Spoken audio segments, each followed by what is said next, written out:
नमस्कार दोस्तों, कैसे हैं आप सब। आप सबका हार्दिक स्वागत है। तो हम कर रहे हैं complete course of linear algebra. तो उसमें हमने पिछले लेक्चर्स में पढ़ लिया है कि वेक्टर स्पेस क्या होता है और बाद में उसका कोई भी सबसेट जो है वो सबस्पेस कैसे बनता है। तो आज हम जो टॉपिक करने वाले हैं वो है sum of subspaces. Sum of subspaces को चलो पढ़ते हैं कि क्या होगा ये। तो क्या इसमें क्या है कि हमारे पास एक वेक्टर स्पेस होगी। Let V be a vector space under operation.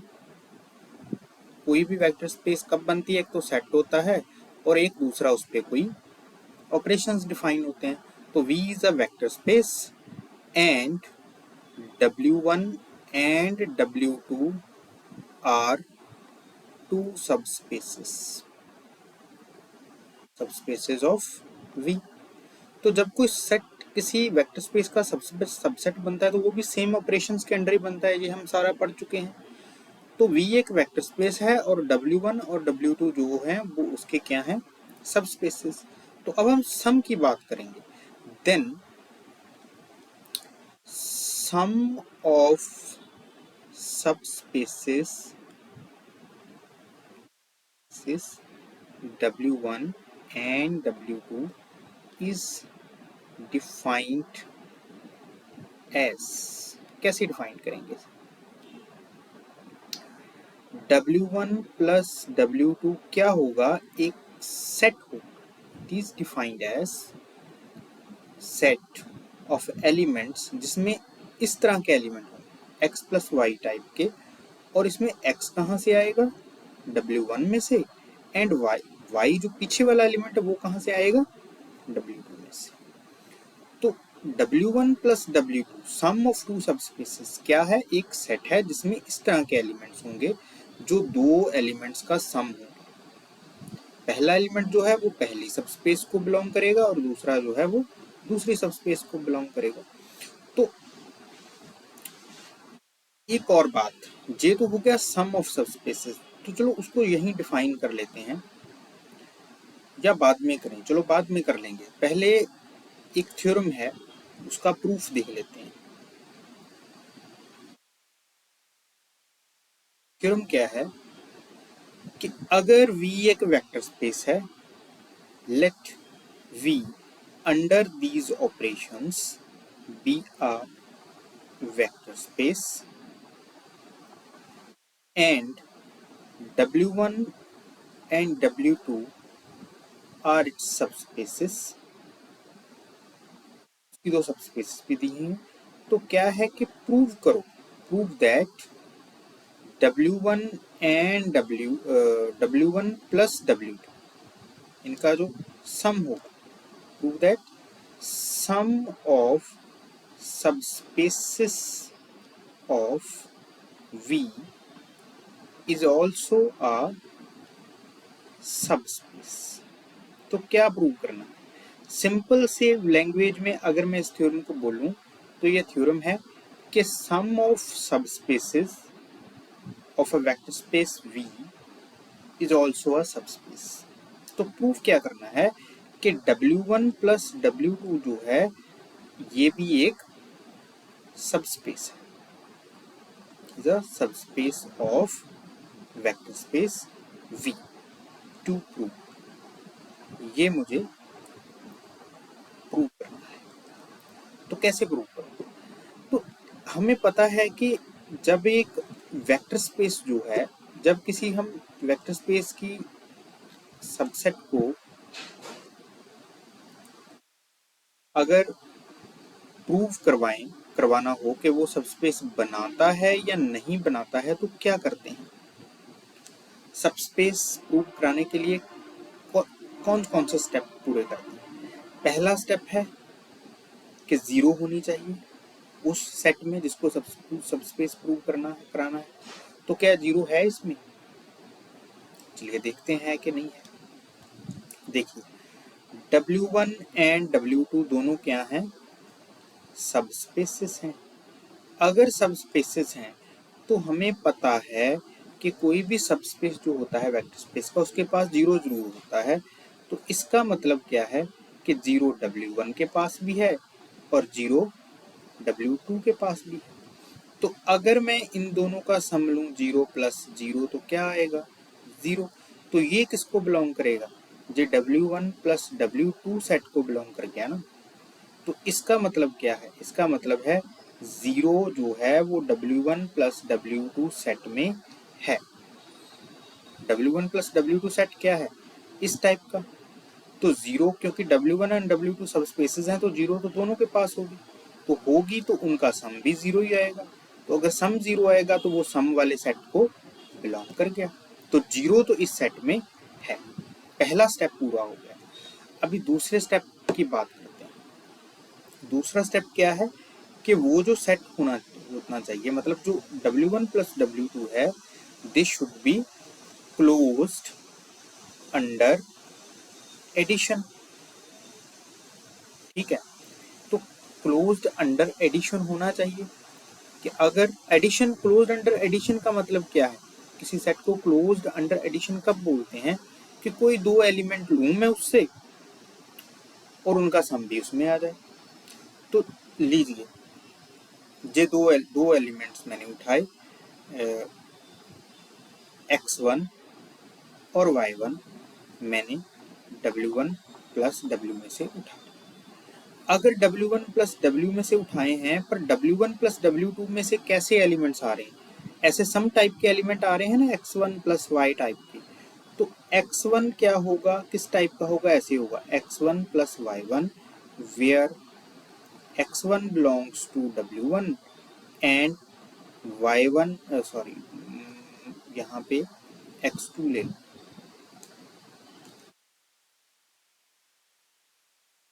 x2 W1 और ये W2 में से।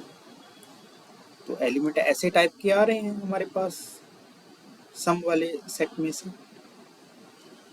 तो दूसरा एलिमेंट जो है इसी तरह से y1 जो है वो इस टाइप का होगा, y1 plus y2 where y1 belongs to W1 and y2 belongs to W2। ऐसे टाइप के एलिमेंट्स आएंगे इसमें से। तो दो एलिमेंट्स हमने उठा लिए जो इस टाइप के हैं सेट में से। तो क्या x1 प्लस y1 भी W1 प्लस W2 को बिलोंग कर रहा है, ये हमने शो करना है। तो चलिए देखते हैं कि कर रहा है कि नहीं कर रहा है। तो इसका सम क्या हो जाएगा, x1 प्लस y1 क्या हो जाएगा, ये हो जाएगा x1 plus x2 plus y1 plus y2।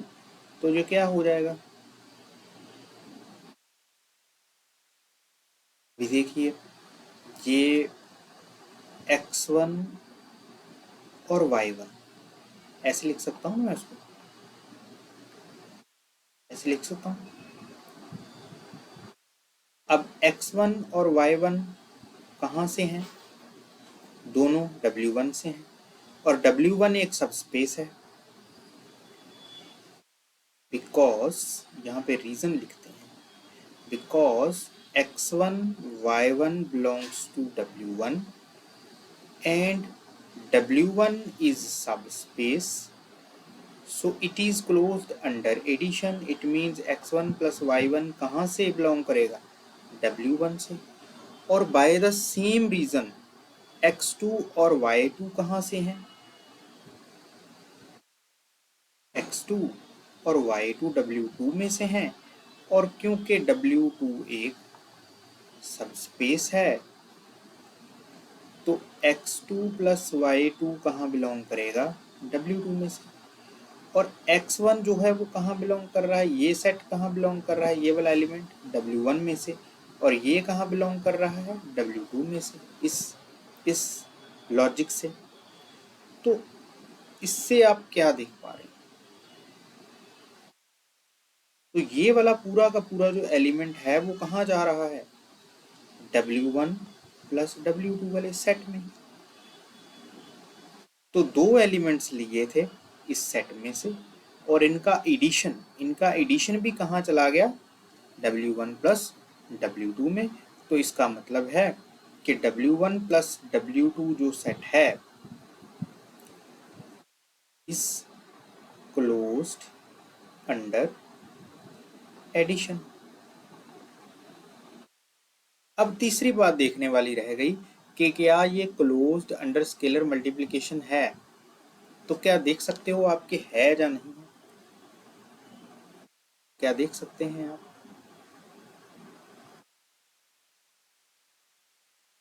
तीसरा स्टेप है टू चेक। तो क्या करते हैं हम करते हैं कि एक स्केलर लेते हैं फील्ड में से और एक एलिमेंट लेते हैं W1 प्लस W2 में से। तो इनका जो मल्टीप्लिकेशन है वो भी इसी सेट में आना चाहिए, तो तभी हम बोलेंगे कि it is closed under scalar multiplication. तो चलिए देखते हैं कि ये आता है इस सेट में कि नहीं आता है। तो x क्या है?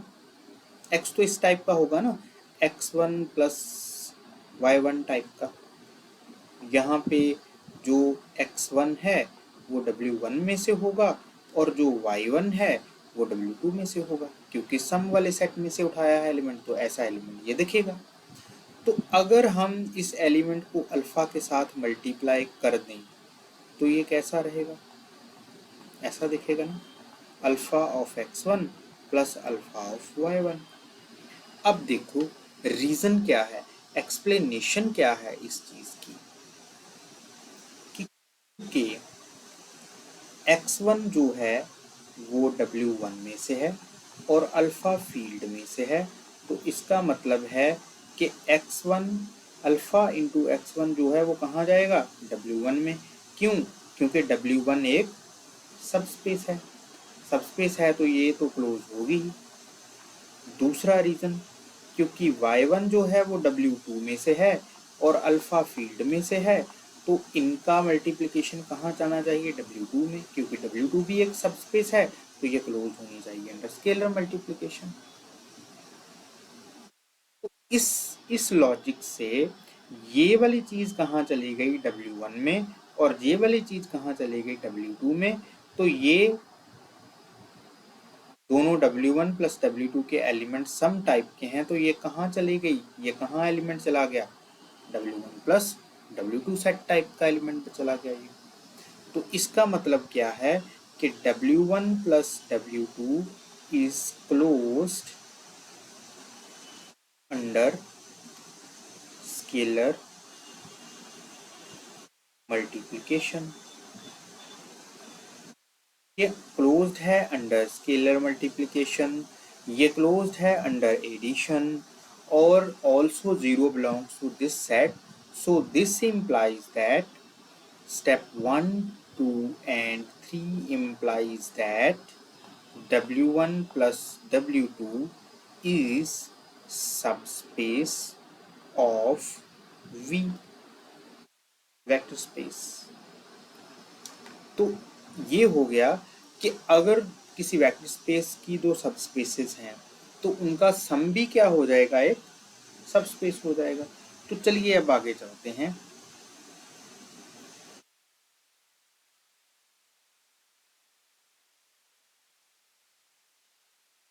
अगला है जी डायरेक्ट सम।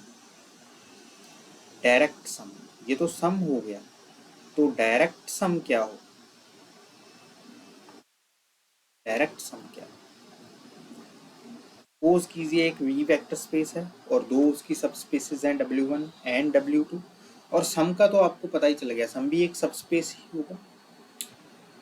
तो अगर W1 एंड W2 का इंटरसेक्शन 0 हो जाए, मीन्स वो आपस में इंटरसेक्ट नहीं करती हैं, तो उस जब सम को हम बोलेंगे कि वो डायरेक्ट सम हो गया।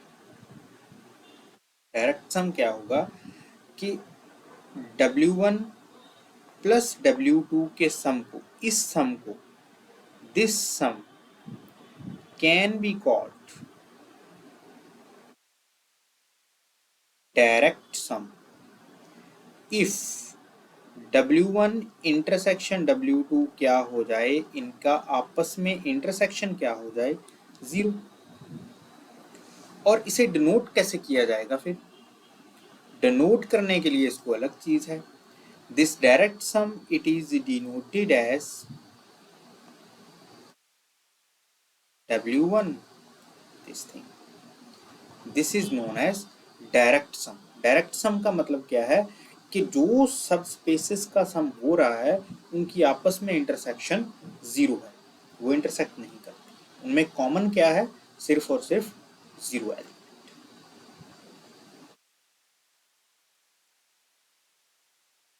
और दूसरी बात, अगर ये दोनों V के इक्वल हो जाएं, मींस पूरी की पूरी V वेक्टर स्पेस के इक्वल हो जाएं, तो हम बोलेंगे कि V is direct sum of W1 and W2.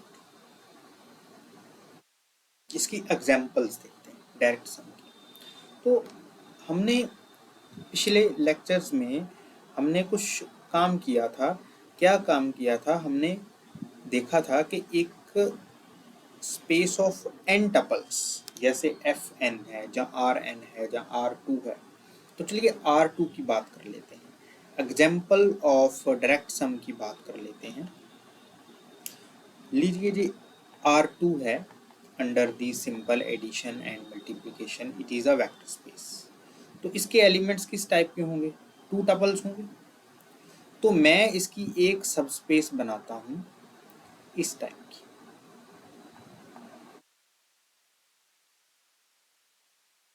यहाँ पे जो दूसरा एलिमेंट है, means all those elements x belongs to reals, तो इसका दूसरा जो कोऑर्डिनेट है वो जीरो है.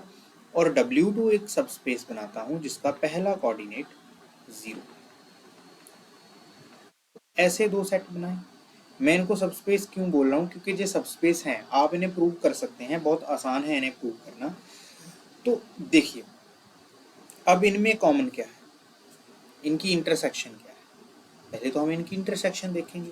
इनकी इंटरसेक्शन क्या है, पहले तो अगर इनका सम भी आप देख लें तो इनका सम क्या होगा, किस टाइप का सम होगा इनका. इनका सम होगा इसके एलिमेंट्स प्लस इसका एलिमेंट. तो जब इसका एलिमेंट और इसका एलिमेंट दोनों प्लस होंगे, ऐसे टाइप के एलिमेंट होंगे ना इनके, तो जब दोनों प्लस होंगे तो इस टाइप का एलिमेंट नहीं बन जाएगा. और ये एलिमेंट्स कहाँ से आ रहा है, आर स्क्वायर में से.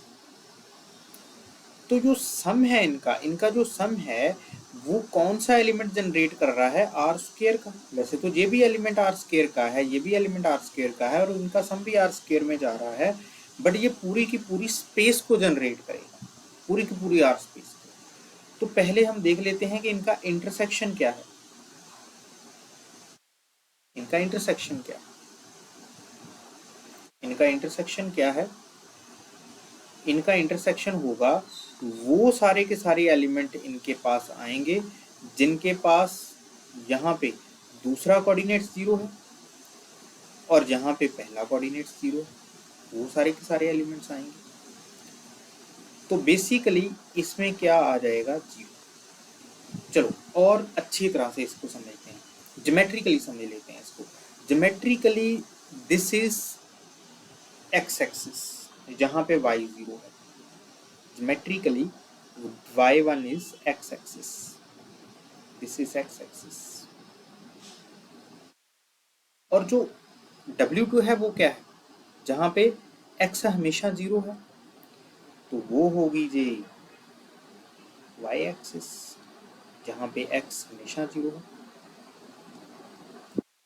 इनकी इंटरसेक्शन कहाँ पे हो रही है, जहाँ पे जीरो जीरो पे. बाकी तो कहाँ ही इंटरसेक्ट नहीं कर रही.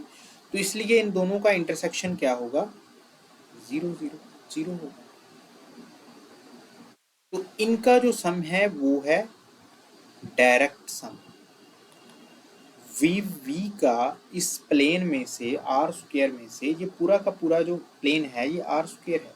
तो इसमें से कोई भी एलिमेंट उठा लो, उस एलिमेंट को W1 के और W2 के एलिमेंट के सम में लिखा जा सकता है. कोई भी एक्स वाई उठा लो, कोई भी एक्स वाई उठा लो, इसे हम लिख सकते हैं x0 प्लस जीरो वाई, ऐसे करके लिख सकते हैं. ये W1 का एलिमेंट है, ये W2 का एलिमेंट है. तो पूरी की पूरी स्पेस को जो है वो जनरेट कर रहा है W1 और W2. आर स्क्वायर स्पेस का। तो R square is direct sum of W1 and W2। अब इस एग्जाम्पल को आप जर्नलाइज भी कर सकते हैं। जर्नलाइज करने का क्या मतलब है? जर्नलाइज करने का मतलब ये है कि आप आर स्क्वायर जहाँ R3 जहाँ R4 ना लेते हुए अगर आप इसको ऐसे लिख लें कि here is vector space is f raised to power n space of n tuples, space of n tuples। और इसमें आप क्या करें, W1 ले लें, n टाइप के एलिमेंट्स है ना, तो W1 ले लें, ऐसे करके इतने एलिमेंट्स आएंगे। तो W1 ले लें जहाँ पे A1 0 है, और W2 ले लें वो वाले n टपल्स यहाँ पे बाकी A2 से लेके A3 और सो ऑन AN तक सारे के सारे जीरो। यहाँ पे अकेला A1 जीरो है, बाकी नॉन जीरो है, और यहाँ पे A1 नॉन जीरो है और बाकी सारे जीरो हैं। तो जो Fn है वो डायरेक्ट सम होगा W1 और W2 का। कोई भी एलिमेंट Fn से आप ले आओ, कोई भी n टपल ले आओ, उसको हम इन दोनों के सम में लिख सकते हैं, और इनका इंटरसेक्शन भी जीरो होगा। इनका इंटरसेक्शन कहाँ होगा? वो वाले n टपल्स आएंगे इसमें, यहाँ पे इंटरसेक्शन है ना, जहाँ पे A1 भी जीरो है और दोनों कंडीशंस लग जाएंगी, ये भी जीरो है। तो जब दोनों कंडीशन रखेंगे इंटरसेक्शन वाले सेट में, तो A1 भी जीरो है, A2 भी जीरो है, A3 भी जीरो है और AN भी जीरो है। तो इसमें आएगा क्या? 0 0 0 0 0, n बार जीरो आ जाएगी। तो ये किसका जीरो एलिमेंट है? इसका। तो ये जर्नलाइज हमने कर दिया इस n टपल्स की फील्ड को। एक वेक्टर स्पेस ही होती है वैसे तो इसकी और एग्जांपल अगर आप देखना चाहें डायरेक्ट सम की, वो भी दिखा सकते हैं। एक बड़ी इंपॉर्टेंट एग्जांपल है, चलिए देखते हैं। एग्जांपल नंबर 2 इसे चलो मैं बोल देता हूँ कि मान लीजिए हमारे पास एक पॉलिनोमियल की स्पेस है, पॉलिनोमियल की स्पेस है ओवर द फील्ड f। तो इसमें एलिमेंट कैसे टाइप के होंगे? चलिए बताइए, ऐसे टाइप के होंगे ना,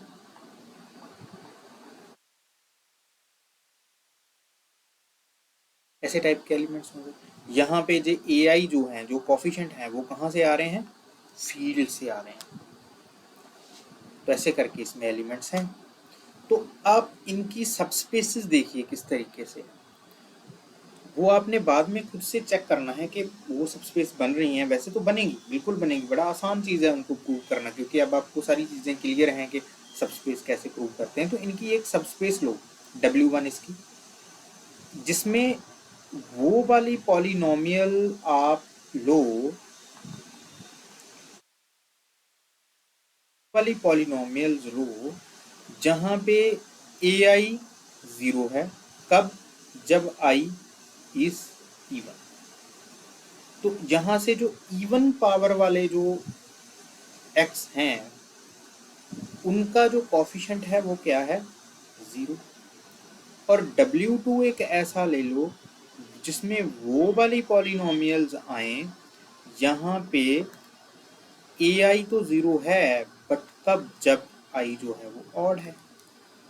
तो आप देखोगे कि जो पॉलिनोमियल की वेक्टर स्पेस है वो पूरे की पूरी इससे जनरेट हो जाएगी।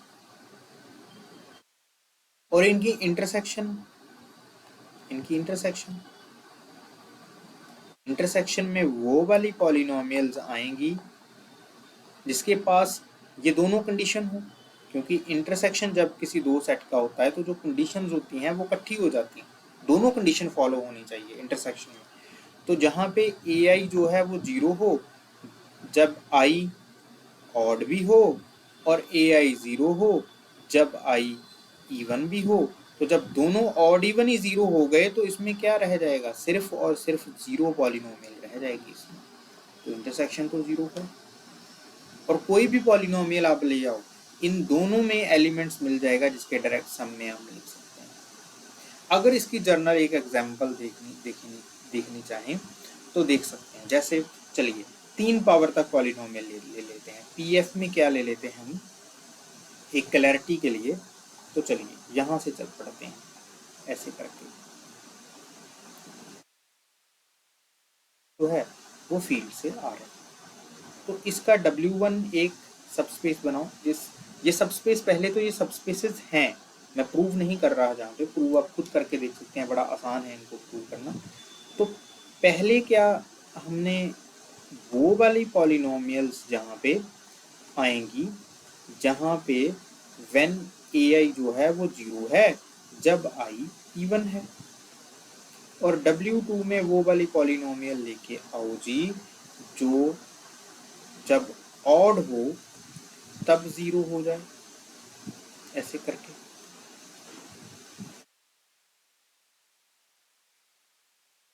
ठीक है, तो चलिए मैं यहाँ से एक पॉलिनोमियल लेता हूँ। मैं ले लेता हूँ जी 3x³ plus 2x² plus x plus 1, ये लेता हूँ। तो ये कैसे जनरेट होगी बताइए ज़रा। अब देखिए पहला सेट है उसमें इवन वाले 0 हैं, इवन वाले 0 हैं तो x² वाला भी नहीं आएगा और ये कांस्टेंट भी नहीं आएगा, क्योंकि कांस्टेंट के पास x की पावर 0 होगी ना, तो उसे हम इवन में मानते हैं। तो इसका मतलब है a2 और a0 नहीं होगा उसमें। उसमें क्या होगा x³ वाला और एक x की पावर वाला। तो मैं क्या करूँगा, इसे ऐसे करके लिख दूंगा,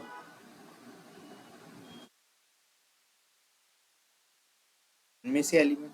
और W2 में से कौन सा आएगा, जब इवन वाले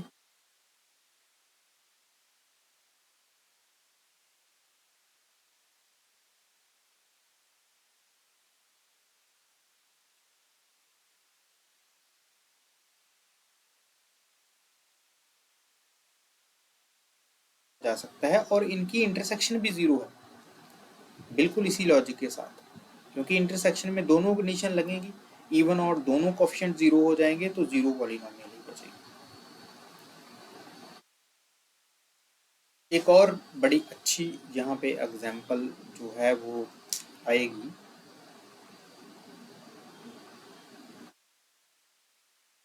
एग्जाम्पल और देखेंगे, मैट्रिसेस की एग्जाम्पल देख लेते हैं, बड़ी अच्छी एग्जाम्पल है।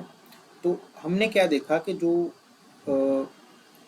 मैट्रिसेस हैं n/n ऑर्डर के, वो अंडर नॉर्मल एडिशन और स्केलर मल्टीप्लिकेशन जो है वो वेक्टर स्पेस बनाते हैं।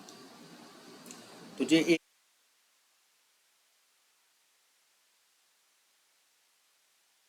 स्पेस बनाएगा अंडर एडिशन वेक्टर। इसमें से मैं कुछ सबस्पेस निकालने वाला हूं। पहली तो एक सबस्पेस आप निकाल लो अपर ट्रायंगुलर वाली, अपर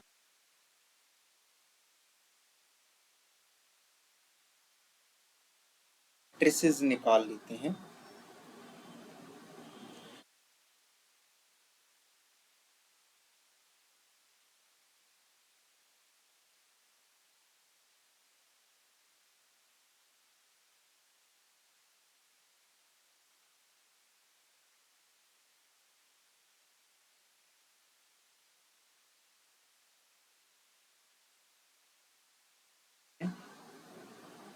जिनके जिन मैट्रिक्स में जब आई जो है वो जे के बराबर है, छोटा है, स्पेस को जनरेट कर देगा, अपने सम में लेके आएगा, और इनकी इंटरसेक्शन भी 0 होगी। कैसे, चलिए n/n का नहीं तो 3/3 का एक एग्जांपल लेके देख लेते हैं, उसको फिर जनरलाइज पूरे n/n पे कर लेंगे। तो एक 3/3 का जो एलिमेंट है वो ऐसा होगा ना, एक 3/3 का जो मैट्रिक्स है वो ऐसा करके दिखेगा a11 a12 a13 a21 a22 a23 a31 a33, sorry a32 और a33। में कैसे एलिमेंट होंगे, W1 में ऐसे एलिमेंट होंगे वो वाले एलिमेंट ज़ीरो हो जाएंगे, वो वाले एलिमेंट ज़ीरो हो जाएंगे जो डायगोनल के अपर हैं। डायगोनल के अपर हैं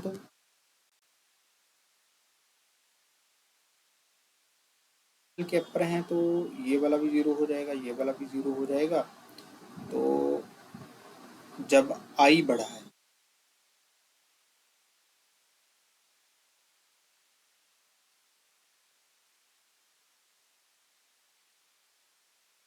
एक्सक्यूज मी 1 मिनट,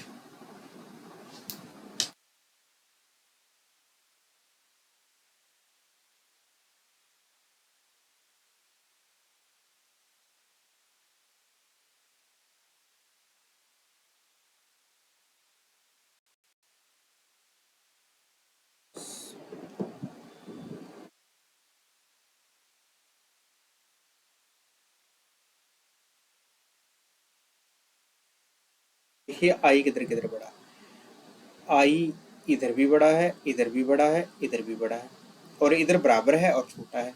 तो ये वाले एलिमेंट तो हो गए ना ज़ीरो। अभी ये वाले जो हैं वो W1 में ज़ीरो नहीं है।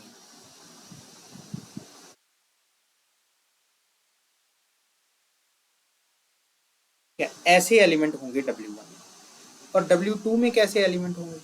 जरा ये देखिए जरा, W2 में कैसे एलिमेंट होंगे? W2 वाले एलिमेंट ऐसे होंगे जिनमें से ये तो ज़ीरो नहीं है, तो ऐसे ही रहेंगे, और ये वाले ज़ीरो हो जाएंगे, क्योंकि W2 में हमने बोला है ना कि I जब लेस है, जब बराबर है तब ज़ीरो है। तो यहाँ पे I और J बराबर हैं, और जहाँ पे I लेस है, यहाँ पे भी लेस है I J से, जहाँ पे भी लेस है और यहाँ पे भी लेस है। I J मीन्स J वाले जो कोऑर्डिनेट्स हैं, तो ऐसे W2 के एलिमेंट्स होंगे। तो W1 प्लस W2 जो है वो आ जाएगा ना बराबर इसके।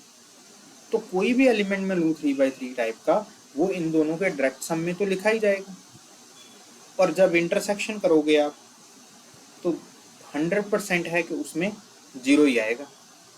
तो जो A of n by n की वेक्टर स्पेस है अंडर दिस एडिशन और स्केलर मल्टीप्लिकेशन, ये डायरेक्ट सम है W1 और W।